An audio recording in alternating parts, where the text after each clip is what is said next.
Olá, mais uma vez eu peço licença para entrar em sua casa com muita alegria no coração, que eu chego mais uma vez aqui para apresentar o programa Do Jeito do Jonas. É um programa que é feito do seu jeito, do nosso jeito, do jeito do Jonas. Para você entrar em contato conosco, pelo e-mail jonasgrebe, meu nome, jonasgrebe, @ig.com.br, no Facebook /Do Jeito do Jonas. Também no Facebook você pode assistir a esse e a outros programas que nós temos feito aí ao longo de todos esses dias, sempre trazendo pessoas que têm algo para dizer, para informar, para comunicar. Você pode ver esse programa também no www.guarutv.com.br. Agora, na época de férias, você vai dar uma viajadinha onde você estiver, à noite, deixa a namorada do lado e vai lá no computador assistir o programa Do Jeito do Jonas. Não, programão? Fala a verdade. Né? E você também pode entrar na minha página pessoal do Facebook, que as pessoas mais fazem.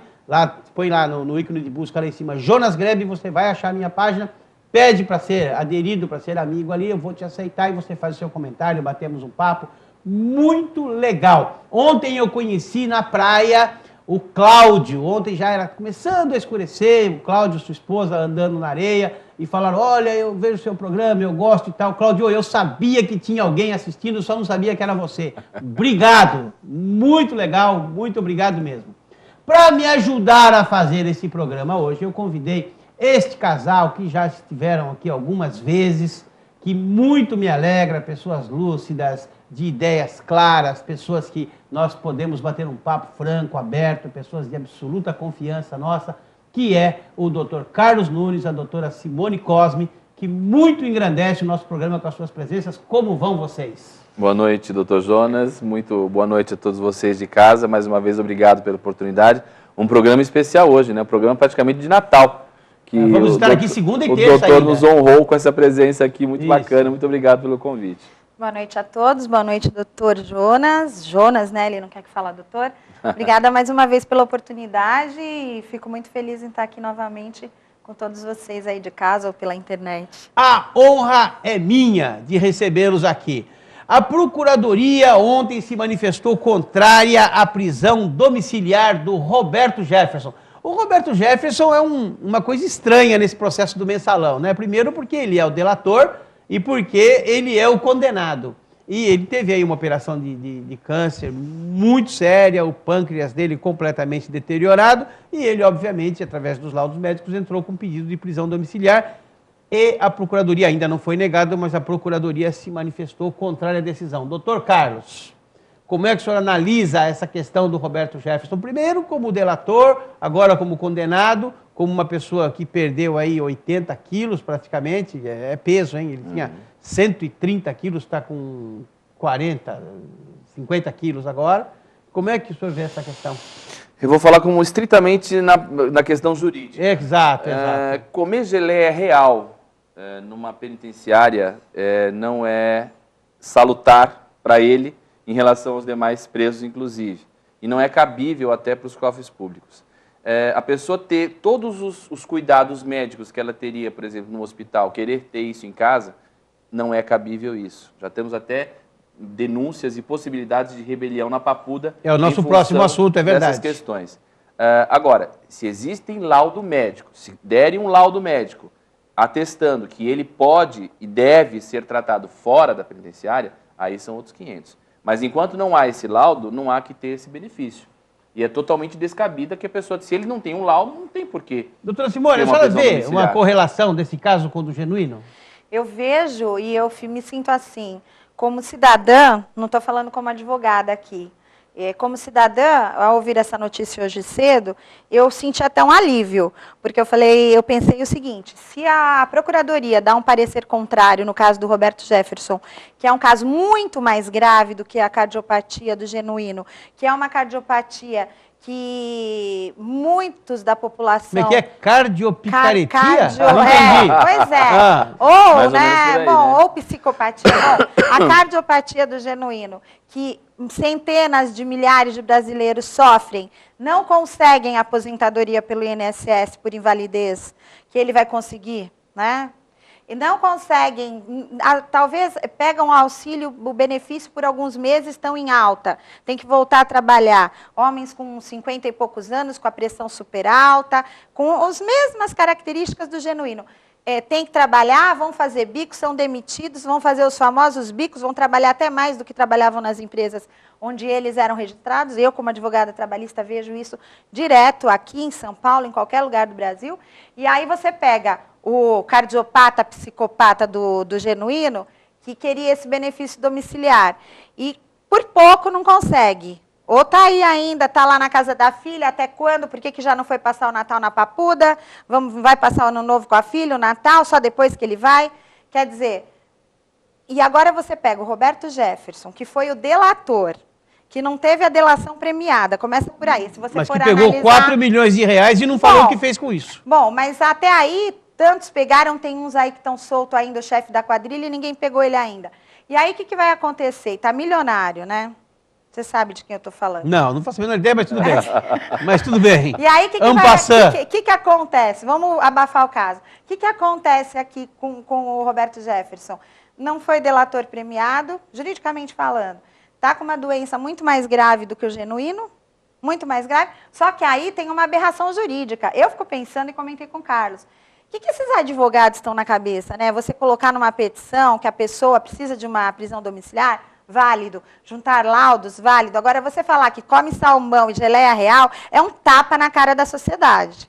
É um tapa na cara dos brasileiros. Inadmissível. Né? É um tapa na cara, porque nós aguentamos o Lalau, estamos pagando até hoje a prisão domiciliar dele. 169 milhões. Estamos pagando um monte de polícia lá em volta da casa dele, vigiando, e nós saímos aí, somos assaltados, vamos para São Paulo, somos assaltados, vamos no Brás comprar coisa agora para o Natal, somos assaltados. E o dinheiro do fórum até hoje ninguém viu. Se formos para Vicente de Carvalho, nós somos assaltados. Ai, olha, uma coisa para vocês, muito pessoal minha.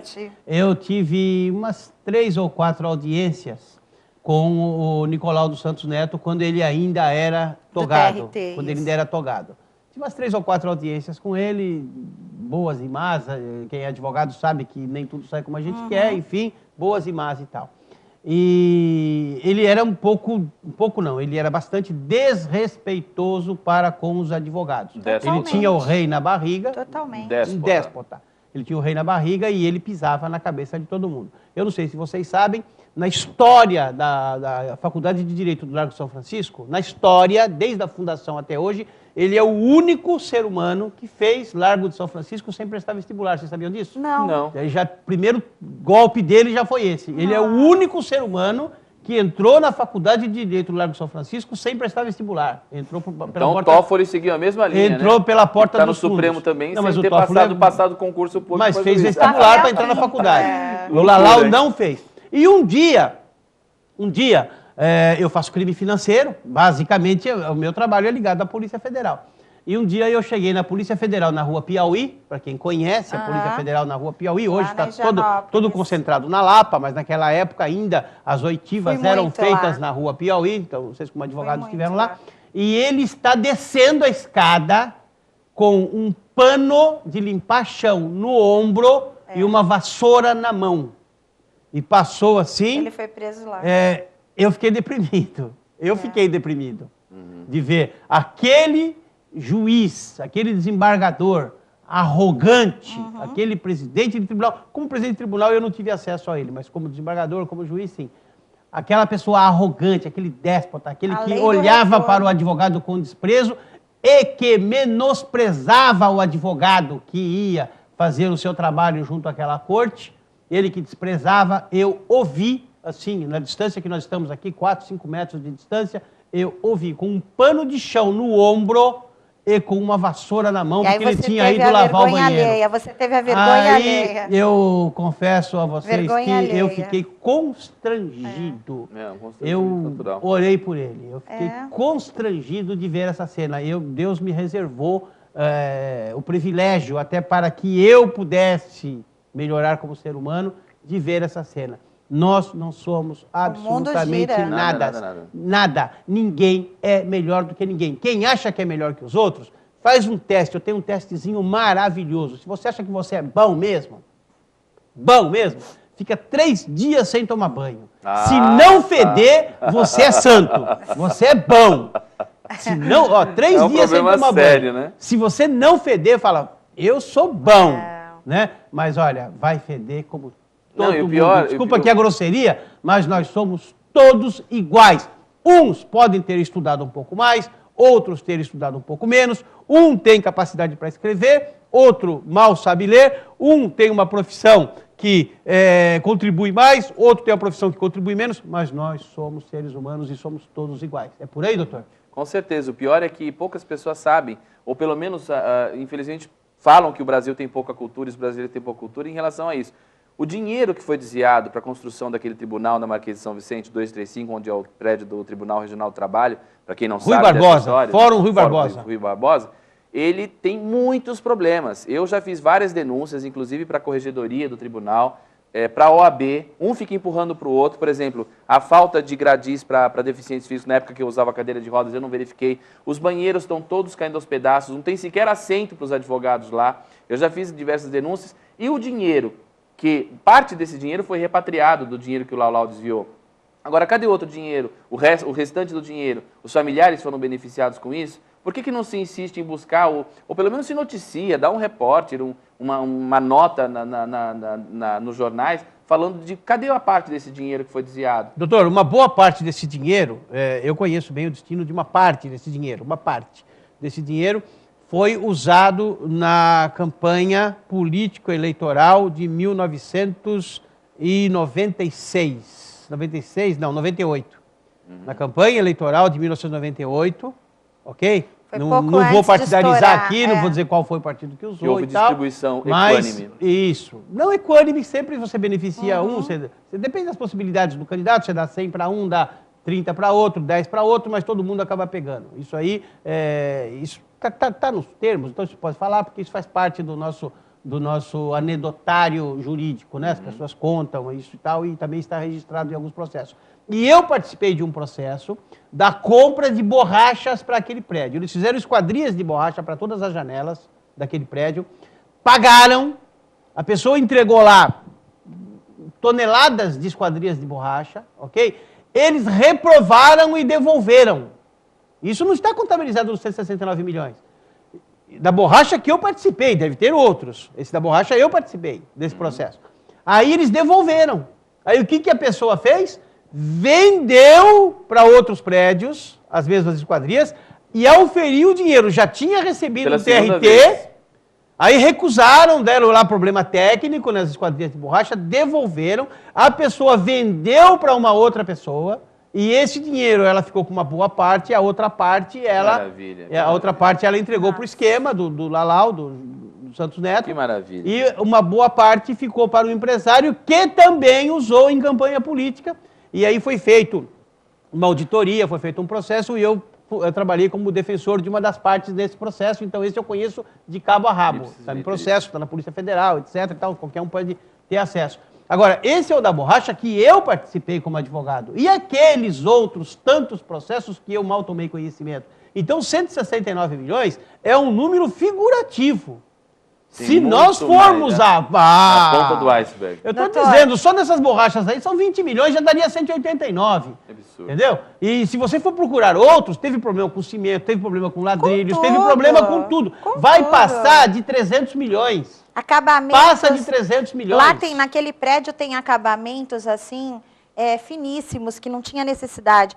Quando você está lá fazendo audiência e você passa perto de partes, ou reclamantes ou reclamada, prepostos que são da área de empreiteiros, eu estava no elevador, eu prestei atenção semana passada, um falando para o outro, eu vi que eram engenheiros, empreiteiros. Nossa, você viu ali o que tem ali, que pedra é aquela, aquilo é muito caro. Se nós conseguíssemos, reduzir a corrupção desse país, muito caro. A níveis, não estou falando em acabar com a corrupção, hein? Olha, o ideal é acabar com a corrupção. Não estou falando nisso, estou falando se você reduzir a corrupção a níveis aceitáveis, níveis internacionais de 5%, 10%, 15%, o que é um absurdo, mas se você reduzisse a isso, você faria aqui um país sem classe pobre. Daria para todo mundo ficar muito bem de vida. Mas, infelizmente, as pessoas que são responsáveis pelos governos estão muito mais E aí, preocupadas em si próprio e não na população. Jonas, você vê esse valor todo que foi embora e não volta, e vagas para juiz, e o que precisa de serventuário só na Justiça do Trabalho, sem falar em outros locais. A censura acho que está te chamando, não A tá? censura está dizendo para mim que está na hora do intervalo. Mas olha, a senhora colocou num ponto interessante, mas também tem o outro lado da moeda. Abriram vaga agora esse ano para 128 juízes do trabalho, tinham 5 mil inscritos e passaram 19. Não conseguem. Porque nós não temos escolas com capacidade para formar. Hoje você passa numa faculdade de Direito e pergunta, escuta, onde é que fica a rua 15 de novembro? Fala, peraí, eu vou te informar, mas antes você já está matriculado. Já está matriculado. Mas eu não tenho dinheiro, a gente coloca no FIES. E não ligue agora, se você demorar um pouco mais, você ainda pode fazer uma pós-graduação gratuita. Já. Antes do curso. Exatamente. Pós-graduação antes do curso, só no Brasil. Vamos a um breve intervalo, daqui a pouquinho nós voltamos com um programa que é feito do seu jeito, do nosso jeito, do jeito do Jonas.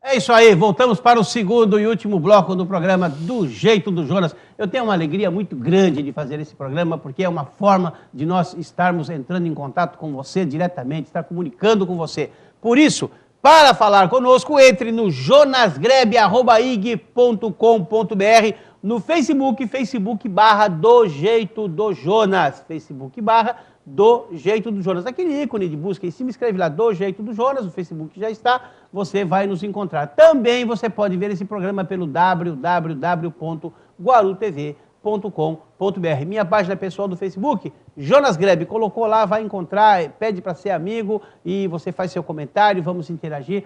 É muito legal, vai ser muito bom ter esse contato com você. Estou hoje aqui, estão me ajudando a fazer esse programa, eu estou hoje aqui ao lado dos advogados, a doutora Simone Cosme, doutor Carlos Nunes, num bate-papo falando sobre as nossas questões, principalmente jurídicas. E agora eu digo o seguinte, familiares de presos do Complexo Penitenciário da Papuda estão em tensão absoluta, estão prevendo uma grande rebelião neste final de ano, pela revolta que eles estão sentindo, porque os seus parentes estão lá jogados às trulhas e às tralhas, e os presos do mensalão, os políticos presos do mensalão, que são os grandes e verdadeiros ladrões desse país, porque roubam com os seus colarinhos brancos e com as suas gravatas, roubam as esperanças do povo, roubam a saúde do povo, roubam a educação do povo. Esses têm privilégios absolutos, têm visita todo dia, têm manjares no almoço, e os outros presos, familiares dos outros presos, estão entrando em clima de revolta. É perigoso, né, doutora? É muito perigoso e a revolta, ela é legítima. Agora, a forma como eles vão manifestar isso é que assusta e dá medo. Porque se você for pensar que realmente uma visita a um preso, existe toda uma vistoria no corpo de quem entra lá, da mãe, da esposa, de quem quer que seja, principalmente hoje em dia por causa de celulares e equipamentos. E é um constrangimento horrível. Eu, como advogada, o senhor também, a gente presencia isso. Agora, os familiares dele, com certeza, não passam por essa revista. Com certeza, eles estão tendo visitas em horários diferenciados, em dias diferenciados, mais dias, mais visitas. Resumindo, eu não vou nem citar que enoja a mim, enoja a população, enoja a todos. Agora, essa revolta, ela é legítima. Como ela vai ser manifestada numa situação e numa época do ano onde a população quer só confraternizar, quer só ser feliz, Natal, passagem de ano, e aí eu pergunto, a bomba vai estourar na mão de quem? Do sistema carcerário, do sistema penitenciário? A bomba tem que estourar na mão da presidente, Dilma. A bomba tem que estourar na mão do governo, porque eles faziam parte desse partido, dessa petralhada toda. Então, ela que já se antecipe e faça alguma coisa, porque o Joaquim já está cansado, ele já fez a parte dele. Todo mundo já fez a parte dele. Agora, a polícia está fazendo a dela, já prendeu, já investigou, o Supremo já fez a parte dele. Agora, vamos lá, presidente, faz a tua. Vai antes, porque depois sair matando, prendendo, batendo em quem já está lá, isso ninguém quer ver. Eu não quero, você não quer. Eles que estão lá na Papuda não são nenhum inocente, não são bonzinhos. Mas os direitos humanos aqui que nós criticamos muito, quando nós vemos pais de família assassinados, a gente vem aqui fazer os direitos humanos deles. Revolta a mim que estou aqui fora, revolta muito mais quem está lá. É isso aí. Dá nojo. 2 juízes de execução afastados pediram afastamento porque não concordaram, inclusive, com a administração atual, indicada, entre aspas, né, colocada pelo Joaquim. A senhora acalmou? Eu fico revoltada, Jonas. Toma a aguinha. Passou? Passou? Acalmou, Eu fico revoltada. Não, sabe o que mais o que mais me preocupa? Todos sabemos da força política até que tentou evitar a prisão desses petralhas todas que estão presos lá do PT. Agora, o que não me faça... me dê algum motivo que não me faça pensar que isso seja um balão de ensaio da velha teoria alemã, que o senhor conhece melhor do que eu, como professor que o senhor é de instaurar uma situação que não existe. Para quê? Para que se consiga... Precisamos remover os petralhas lá da Papuda, porque estamos sob ameaça e risco. Quem me garante que isso não está sendo manipulado? Você, eu, todos nós estamos sendo manipulados. E aí? São capazes de tudo, né? Quem me garante? 2 juízes já pediram afastamento que não concordam com esses benefícios todos que estão tendo lá.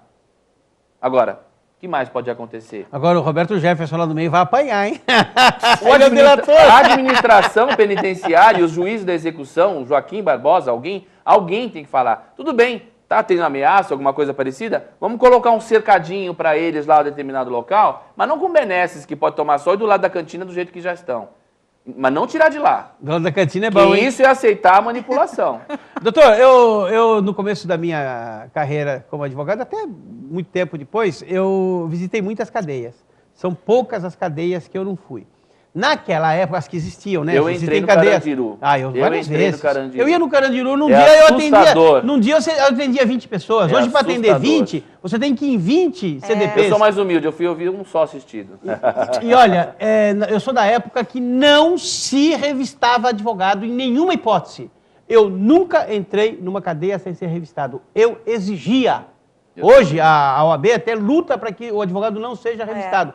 Eu exigia, falava, eu quero ser revistado. Eu carregava a minha pasta de advogado e eu deixava na portaria. Não, doutor, o senhor pode levar. Eu falava, não vou levar, eu vou deixar aqui na portaria e eu quero ser revistado. Porque se acontecesse qualquer coisa anormal dentro daquele círculo onde eu estive, ok? Eu estaria isento.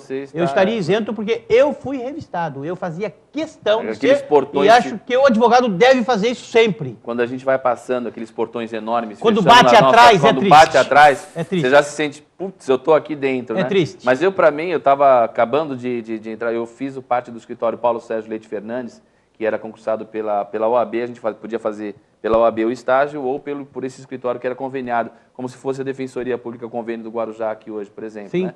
E nós recebíamos as solicitações dos familiares e nós íamos onde tinha que ir, né?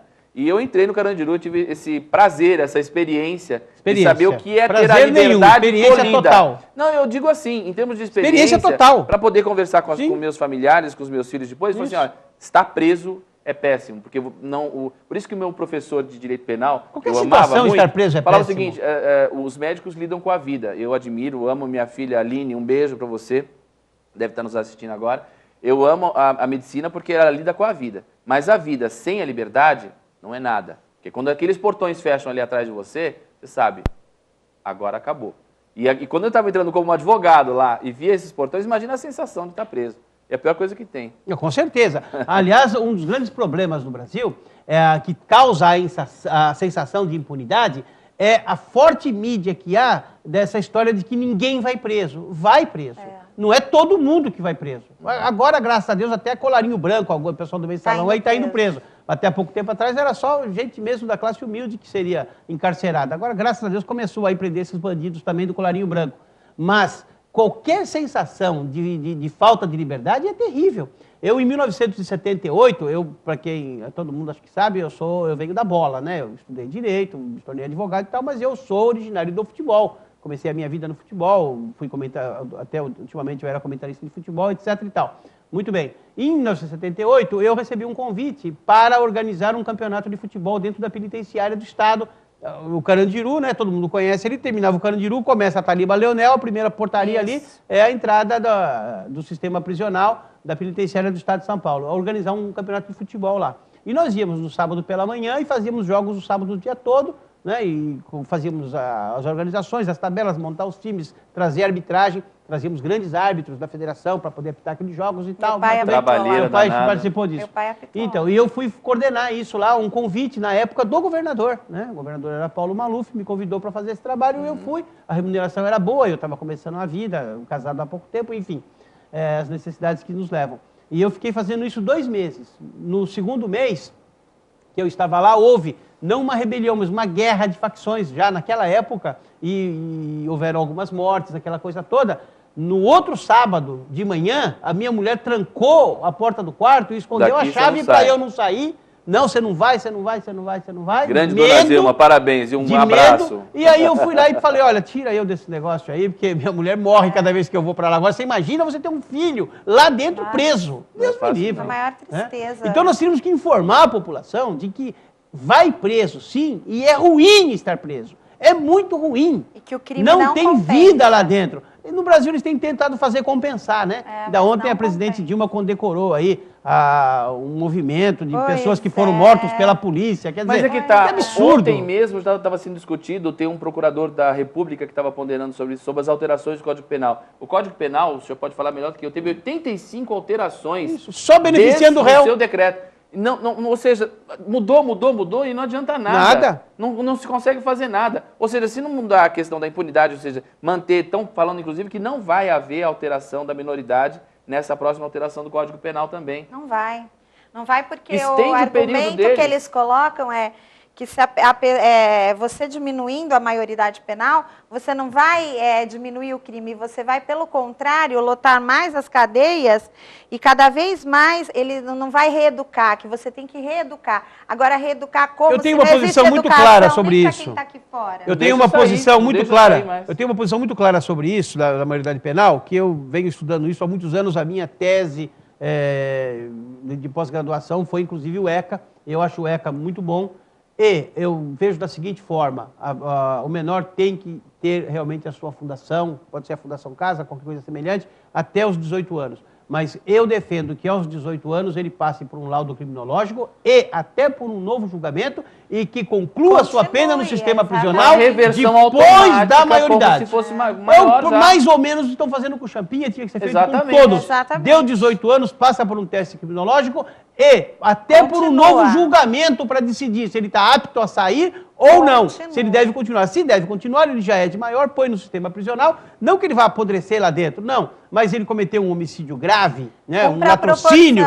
Quando chegar nos 18 anos, vamos ver se ele realmente está em condições de voltar. Se ele não estiver em condições de voltar, que vá para o sistema prisional e que pague lá 1, 2, 3 anos, o tempo que for necessário, para que ele realmente saia de lá, sabendo que aquilo que ele praticou contra a sociedade foi cobrado. Mas a minha censura está gritando aqui no meu ponto, a Paula Maia fica gritando aqui no meu ponto, dizendo, acabou, já sei que acabou. Doutor Carlos Nunes, uma honra muito grande recebê-lo aqui. Foi um e prazer. eu quero abrir.